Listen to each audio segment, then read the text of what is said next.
आज हम बात कर रहे हैं फणीश्वर नाथ रेणु, कहानीकार उपन्यासकार की प्रसिद्ध कहानी पहलवान की ढोलक।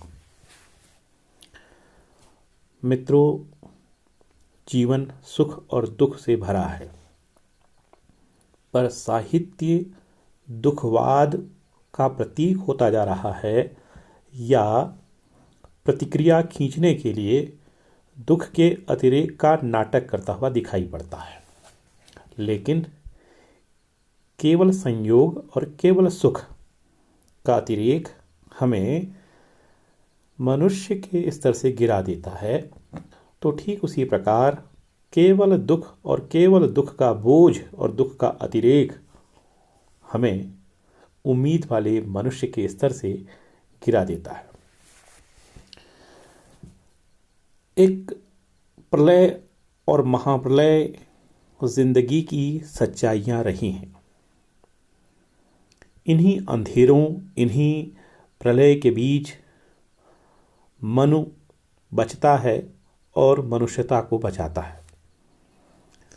पहलवान की ढोलक में भी इसी प्रतीक के सहारे फणीश्वर नाथ रेणु ने मनुष्यता के भावों और मनुष्यता की जिजीविषा को इस कहानी के माध्यम से व्यक्त किया है।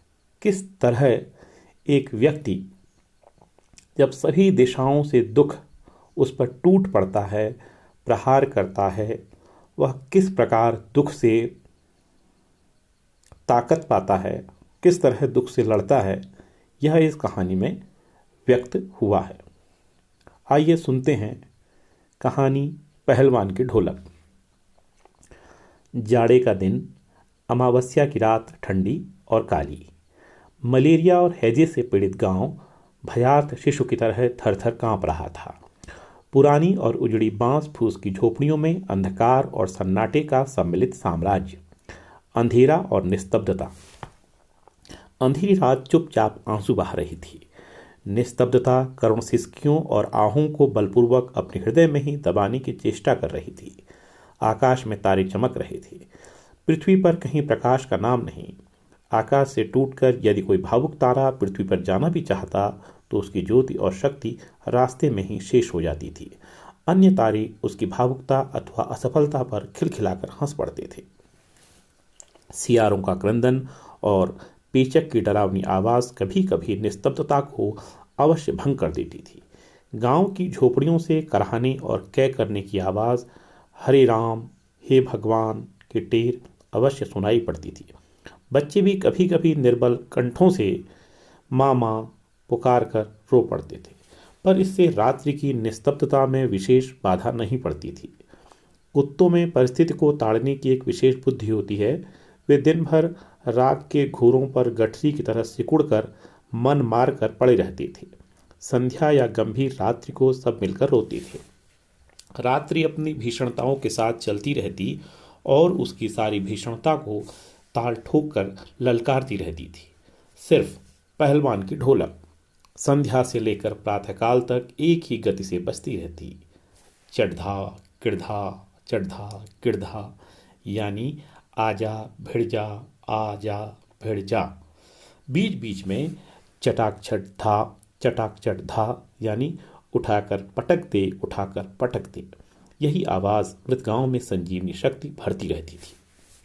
लुट्टन सिंह पहलवान, यूं तो वो कहा करता था, लुट्टन सिंह पहलवान को होल इंडिया भर के लोग जानते हैं, किंतु उसके होल इंडिया की सीमा शायद एक जिले की सीमा के बराबर ही हो। जिले भर के लोग उसके नाम से अवश्य परिचित थे। लुट्टन के माता पिता उसे 9 वर्ष की उम्र में ही अनाथ बनाकर चल बसे थे। सौभाग्यवश शादी हो चुकी थी, वरना वह भी माँ बाप का अनुसरण करता। विधवा सास ने पाल पोस कर बड़ा किया। बचपन में वह गाय चराता, धारोष्ण दूध पीता और कसरत किया करता था।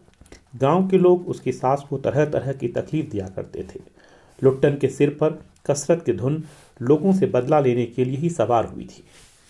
नियमित कसरत ने किशोरावस्था में ही उसके सीने और बाहों को सुडौल और मांसल बना दिया था। जवानी में कदम रखते ही वह गांव में सबसे अच्छा पहलवान समझा जाने लगा। लोग उससे डरने लगे। वह दोनों हाथों को दोनों ओर 45 डिग्री की दूरी पर फैलाकर पहलवानों की भांति चलने लगा। वह कुश्ती भी लड़ता था। एक बार वह दंगल देखने श्यामनगर मेला गया। पहलवानों की कुश्ती और दांव पेच देखकर उससे रहा नहीं गया। जवानी की मस्ती और ढोल की ललकारती हुई आवाज ने उसकी नसों में बिजली उत्पन्न कर दी। उसने बिना को सोचे समझे दंगल में शेर के बच्चे को चुनौती दे दी। शेर के बच्चे का असल नाम था चांद सिंह। वह अपने गुरु पहलवान बादल सिंह के साथ पंजाब से पहले पहल श्यामनगर मेले में आया था। सुंदर, जवान, अंग प्रत्यंग से सुंदरता टपक पड़ती थी। 3 दिनों में ही पंजाबी और पठान पहलवानों की गिरोह की अपनी जोड़ी और उम्र के सभी पट्टों को पछाड़ कर उसने शेर के बच्चे की टाइटल प्राप्त कर ली थी। इसलिए वह दंगल के मैदान में लंगोट लगाकर एक अजीब किलकारी भरकर छोटी दुल्की लगाया करता था। देशी नौजवान पहलवान उससे लड़ने की कल्पना से भी घबराते थे। अपनी टाइटल को सत्य प्रमाणित करने के लिए ही चांद सिंह बीच बीच में दहाड़ता फिरता था। श्यामनगर के दंगल और शिकार प्रिय वृद्ध राजा साहब उसे दरबार में रखने की बातें कर ही रहे थे कि लुट्टन ने शेर के बच्चे को चुनौती दे दी। सम्मान प्राप्त चांद सिंह पहले तो किंचित उसकी स्पर्धा पर मुस्कुराया, फिर बाज की तरह उस पर टूट पड़ा। शांत दर्शकों की भीड़ में खलबली मच गई। पागल है पागल, मराए मरा मरा। पर वारे बहादुर, लुट्टन बड़ी सफाई से आक्रमण को संभाल कर निकल कर उठ खड़ा हुआ और पैंतरा दिखाने लगा। राजा साहब ने कुश्ती बंद करवाकर लुट्टन को अपने पास बुलवाया और समझाया। अंत में उसकी हिम्मत की प्रशंसा करते हुए 10 रुपए का नोट देकर कहने लगे, जाओ मेला देखकर घर जाओ। नहीं सरकार, लड़ेंगे, हुक्म हो सरकार। तुम पागल हो, जाओ। मैनेजर साहब से लेकर सिपाहियों तक ने धमकाया। देह में गोश्त नहीं, लड़ने चला है शेर के बच्चे से। सरकार इतना समझा रहे हैं। दुहाई सरकार, पत्थर पर माथा पटक कर मर जाऊंगा, मिले हुक्म। वह हाथ जोड़कर गिड़गिड़ाता रहा था। भीड़ अधीर हो रही थी। बाजे बंद हो गए थे। पंजाबी पहलवानों की जमात क्रोध से पागल होकर लुट्टन पर गालियों की बौछार कर रही थी। दर्शकों की मंडली उत्तेजित हो रही थी। कोई कोई लुट्टन के पक्ष में चिल्ला उठता था, उसे लड़ने दिया जाए। अकेला चांद सिंह मैदान में खड़ा व्यर्थ मुस्कुराने की चेष्टा कर रहा था। पहली पकड़ में ही अपनी प्रतिद्वंदी की शक्ति का अंदाजा उसे मिल गया था। विवश होकर राजा साहब ने आज्ञा दे दी, लड़ने दो। बाजे बजने लगे। दर्शकों में फिर उत्तेजना फैली। कोलाहल बढ़ गया। मेले के दुकानदार दुकान बंद करके दौड़े। चांद सिंह की जोड़ी चांद की कुश्ती हो रही है। चढ़धा गिरधा, चढ़धा गिरधा भरी आवाज में एक ढोल जो अब तक चुप था बोलने लगा, ढक ढिना ढक ढिना ढक ढिना, अर्थात वापट्ठे वापट्ठे। लुट्टन को चांद ने कसकर दबा लिया था। अरे गया गया। दर्शकों ने तालियां बजाई। हलवा हो जाएगा हलवा, हंसी खेल नहीं, शेर का बच्चा है बच्चू। चट गिड़धा चट गिड़धा चट गिड़धा। मत डरना मत डरना मत डरना। लुट्टन की गर्दन पर केहुनी डालकर चांद चित्त करने की कोशिश कर रहा था। वहीं दफना दे बहादुर, बादल सिंह अपने शिष्य को उत्साहित कर रहा था। लुट्टन की आंखें बाहर निकल रही थी। उसकी छाती फटने फटने को हो रही थी। राजमत बहुमत चांद के पक्ष में था। सभी चांद को शाबाशी दे रहे थे। लुट्टन के पक्ष में सिर्फ ढोल की आवाज थी, जिसकी ताल पर वह अपनी शक्ति और दावपीच की परीक्षा ले रहा था, अपनी हिम्मत को बढ़ा रहा था। अचानक ढोल की एक पतली आवाज सुनाई पड़ी, धाक धिना तिरकिटना, धाक धिना तिरकिटना। लुट्टन को स्पष्ट सुनाई पड़ा। ढोल कह रहा था, दाव काटो बाहर हो जा, दाव काटो बाहर हो जा। लोगों के आश्चर्य की सीमा नहीं रही। लुट्टन दाव काट कर बाहर निकला और तुरंत लपक कर उसने चांद की गर्दन पकड़ ली। वारे मिट्टी के शेर, अच्छा बाहर निकल आया, इसीलिए तो। जनमत बदल रहा था। मोटी और भौड़ी आवाज वाला ढोल बज उठा। चटाक चट था, चटाक चट था। उठा पटक दे, उठा पटक दे। लुट्टन ने चालाकी से दांव और जोर लगाकर चांद को जमीन पर दे मारा। धिना धिना धिक धिना। अर्थात चित करो चित करो। लुट्टन ने अंतिम जोर लगाया। चांद सिंह चारों खाने चित हो रहा। धा गिड़गिड़, धा गिड़गिड़, धा गिड़गिड़, वाह बहादुर, वाह बहादुर, वाह बहादुर। जनता यह स्थिर नहीं कर सकी कि किसकी जयध्वनि की जाए। फलतः अपनी अपनी इच्छानुसार किसी ने माँ दुर्गा की, महावीर जी की, कुछ ने राजा श्यामनंद की जयध्वनि की। अंत में सम्मिलित जय से आकाश गूंज उठा। विजयी लुट्टन कूदता फांदता टाल ठोकता सबसे पहले बाजे वालों की ओर दौड़ा और ढोलों को श्रद्धापूर्वक प्रणाम किया। फिर दौड़कर उसने राजा साहब को गोद में उठा लिया। राजा साहब के कीमती कपड़े मिट्टी में सन गए। मैनेजर साहब ने आपत्ति की, हैं अरे अरे, किंतु राजा साहब ने स्वयं उसे छाती से लगाकर गदगद होकर कहा, जीते रहो बहादुर, तुमने मिट्टी की लाज रख ली। पंजाबी पहलवानों की जमायत चांद सिंह की आंखें पूछ रही थी। लुट्टन को राजा साहब ने पुरस्कृत ही नहीं किया, अपने दरबार में सदा के लिए रख लिया। तब से लुट्टन राज पहलवान हो गया। राजा साहब उसे लुट्टन सिंह कहकर पुकारने लगे। राज पंडितों में मुंह बिचकाया, हुजूर जाति का सिंह। मैनेजर साहब क्षत्रिय थे, क्लीन शेव, चेहरे को संकुचित करते हुए अपनी शक्ति लगाकर नाक के बाल उखाड़ रहे थे। चुटकी से अत्याचारी बाल को रगड़ते हुए बोले, हाँ सरकार, यह अन्याय है। राजा साहब ने मुस्कुराते हुए सिर्फ इतना ही कहा, उसने क्षत्रिय का काम किया है। उसी दिन से लुट्टन सिंह पहलवान की कीर्ति दूर दूर तक फैल गई।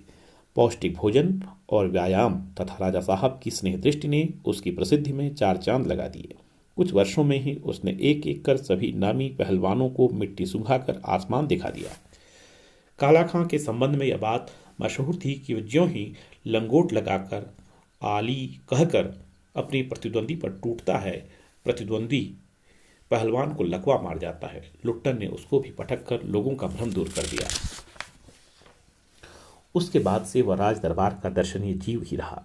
चिड़ियाखाने में पिंजड़े में जंजीरों को झकझोर कर बाघ दहाड़ता है। हाऊ हाऊ सुनने वाले कहते, राजा का बाघ बोला। ठाकुरबाड़े के सामने पहलवान का रास्ता, महावीर लोग समझ लेते, पहलवान बोला। मेलों में वो घुटने तक लंबा चोगा पहने अस्त व्यस्त पगड़ी बांधकर मतवाले हाथी की तरह झूमता चलता। दुकानदारों को चुहल करने की सूझती। हलवाई अपनी दुकान पर बुलाता, पहलवान काका ताज़ा रसगुल्ला बना है, ज़रा नाश्ता कर लो। पहलवान बच्चों की सी स्वाभाविक हंसी हंसकर कहता, अरे तनी मनी काहे, ले आओ 1.5 सेर, और बैठ जाता। 2 सेर रसगुल्ला को उदरस्त करके मुंह में 8-10 पान की गिलोरियां ठूंस ठुड्डी को पान के रस से लाल करते हुए अपनी चाल से मेले में घूमता। मेले से दरबार लौटने के समय उसकी अजीब हुलिया रहती। आंखों पर रंगीन अबरक का चश्मा, हाथ में खिलौने को नचाता और मुंह से पीतल की सीटी बजाता। हंसता हुआ वह वापस जाता। बल और शरीर की वृद्धि के साथ बुद्धि का परिणाम घटकर बच्चों की बुद्धि के बराबर ही रह गया था उसमें। दंगल में ढोल की आवाज़ सुनते ही वह अपने भारी भरकम शरीर का प्रदर्शन करना शुरू कर देता था। उसकी जोड़ी तो मिलती ही नहीं थी। यदि कोई उससे लड़ना भी चाहता तो राजा साहब लुट्टन को आज्ञा ही नहीं देते थे। इसलिए वह निराश होकर लंगोट लगाकर देह में मिट्टी बल और उछल कर अपने को सांड या भैंसा साबित करता रहता था। बूढ़े राजा साहब देख देख कर मुस्कुराते रहते। यूं ही 15 वर्ष बीत गए। पहलवान अजय रहा। वह दंगल में अपने दोनों पुत्रों को लेकर उतरता था। पहलवान की सास पहले ही मर चुकी थी। पहलवान की स्त्री भी 2 पहलवानों को पैदा करके स्वर्ग सिधार गई थी। दोनों लड़के पिता की तरह ही गठीले और तगड़े थे।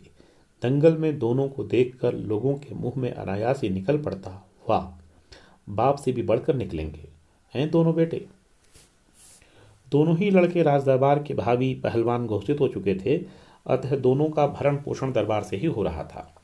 प्रतिदिन प्रातःकाल पहलवान स्वयं ढोलक बजा बजा कर दोनों से कसरत करवाता। दोपहर में लेटे लेटे दोनों को सांसारिक ज्ञान की भी शिक्षा देता। समझे, ढोलक की आवाज़ पर पूरा ध्यान देना। हाँ, मेरा गुरु कोई पहलवान नहीं, यही ढोल है, समझे। ढोल की आवाज़ के प्रताप से ही मैं पहलवान हुआ। दंगल में उतरकर सबसे पहले ढोलों को प्रणाम करना, समझे। ऐसी ही बहुत सी बातें वह कहा करता। फिर मालिक को कैसे खुश रखा जाता है, कब कैसा व्यवहार करना चाहिए आदि की शिक्षा वह नित्य दिया करता था। किंतु उसकी शिक्षा दीक्षा सब किए कराए पर एक दिन पानी फिर गया। वृद्ध राजा स्वर्ग सिधार गए। नए राजकुमार ने विलायत से आते ही राज्य को अपने हाथ में ले लिया। राजा साहब के समय शिथिलता आ गई थी। राजकुमार के आते ही दूर हो गए। बहुत से परिवर्तन हुए। उन्हीं परिवर्तनों की चपेटाघात में पड़ा पहलवान भी। दंगल का स्थान घोड़े की रेस ने ले लिया। पहलवान तथा दोनों भावी पहलवानों का दैनिक भोजन व्यय सुनते ही राजकुमार ने कहा, टेरिबल। नए मैनेजर साहब ने कहा, हॉरिबल। पहलवान को साफ जवाब मिल गया। राज दरबार में उसकी आवश्यकता नहीं। उसको गिड़गिड़ाने का भी मौका नहीं दिया गया। उसी दिन वह ढोलक कंधे से लटकाकर अपने दोनों पुत्रों के साथ अपने गांव में लौट आया। वहीं रहने लगा। गांव के एक छोर पर गांव वालों ने एक झोपड़ी बांध दी। वहीं रहकर वह गांव के नौजवानों और चरवाहों को कुश्ती सिखाने लगा। खाने पीने का खर्च गांव वालों की ओर से बंधा हुआ था। सुबह शाम वह स्वयं ढोलक बजाकर अपने शिष्यों और पुत्रों को दांव पेच वगैरह सिखाया करता था। गांव के किसान और खेतीहर मजदूर के बच्चे भला क्या खाकर कुश्ती सीखते। धीरे धीरे पहलवान का स्कूल खाली पड़ने लगा। अंत में अपने दोनों पुत्रों को ही वह ढोलक बजा बजा कर लड़ाता रहा, सिखाता रहा। दोनों लड़के दिन भर मजदूरी करके जो कुछ भी लाते उसी में गुजर होती रही। अकस्मात गांव पर यह वज्रपात हुआ। पहले अनावृष्टि, फिर अन्न की कमी, तब मलेरिया और हैजे ने मिलकर गांव को भूनना शुरू कर दिया।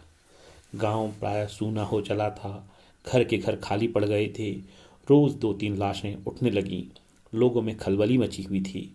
दिन में तो कलरव, हाहाकार, हृदय विदारक रुदन के बावजूद भी लोगों के चेहरे पर कुछ प्रभा दृष्टिगोचर होती थी। शायद सूर्य के प्रकाश में सूर्य होते ही लोग कांपते कूकते कराहते अपने अपने घरों से बाहर निकलकर अपने पड़ोसियों और आदमियों को ढांढस देते थे। अरे क्या करेगी रोकर? दुल्हन, जो गया सो तो चला गया, वह तुम्हारा नहीं था। वह जो है उसको तो देखो। भैया, घर में मुर्दा रख के कब तक रहोगे? कफन की क्या जरूरत है? दे आओ नदी में, इत्यादि। किंतु सूर्यास्त होते ही जब लोग अपनी अपनी झोपड़ियों में घुस जाते तो चूं भी नहीं करते। उनकी बोलने की शक्ति भी जाती रहती थी। पास में दम तोड़ते हुए पुत्र को अंतिम बार बेटा कहकर पुकारने की भी हिम्मत माताओं की नहीं होती थी।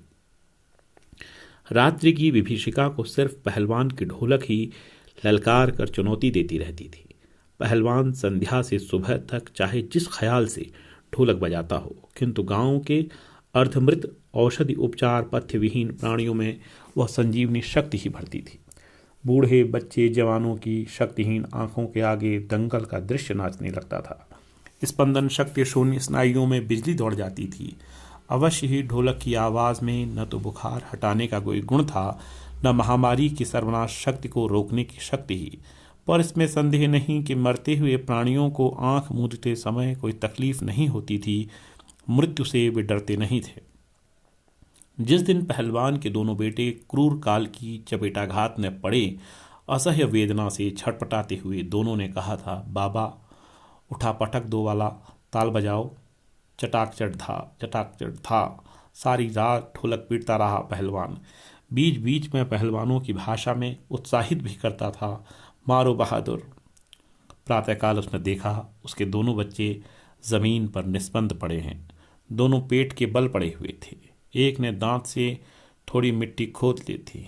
एक लंबी सांस लेकर पहलवान से मुस्कुराने की चेष्टा की थी। दोनों बहादुर गिर पड़े। उस दिन पहलवान ने राजा श्यामनंद की दी हुई रेशमी जांघियां पहन ली। सारी शरीर में मिट्टी मलकर थोड़ी कसरत की। फिर दोनों पुत्रों को कंधों पर लाद कर नदी में बहाया। लोगों ने सुना तो दंग रह गए। कितनों की हिम्मत टूट गई। किंतु रात में फिर पहलवान की ढोलक की आवाज़ प्रतिदिन की भांति सुनाई पड़ी। लोगों की हिम्मत दुगनी बढ़ गई। संतप्त पिता माताओं ने कहा, दोनों पहलवान बेटे मर गए, पर पहलवान की हिम्मत तो देखो, 1.5 हाथ का कलेजा है। 4-5 दिनों के बाद एक रात को ढोलक की आवाज़ नहीं सुनाई दी। ढोलक नहीं बोली। पहलवान के कुछ दिलेर किंतु रुग्ण शिष्यों ने प्रातःकाल जाकर देखा, पहलवान की लाश चित पड़ी है। आंसू पोंछते हुए एक ने कहा, गुरुजी कहा करते थे, जब मैं मर जाऊं तो चिता पर मुझे चित नहीं, पेट के बल सुलाना। मैं जिंदगी में कभी चित नहीं हुआ और चिता सुलगाने के समय ढोलक बजा देना, वो आगे बोल नहीं सका।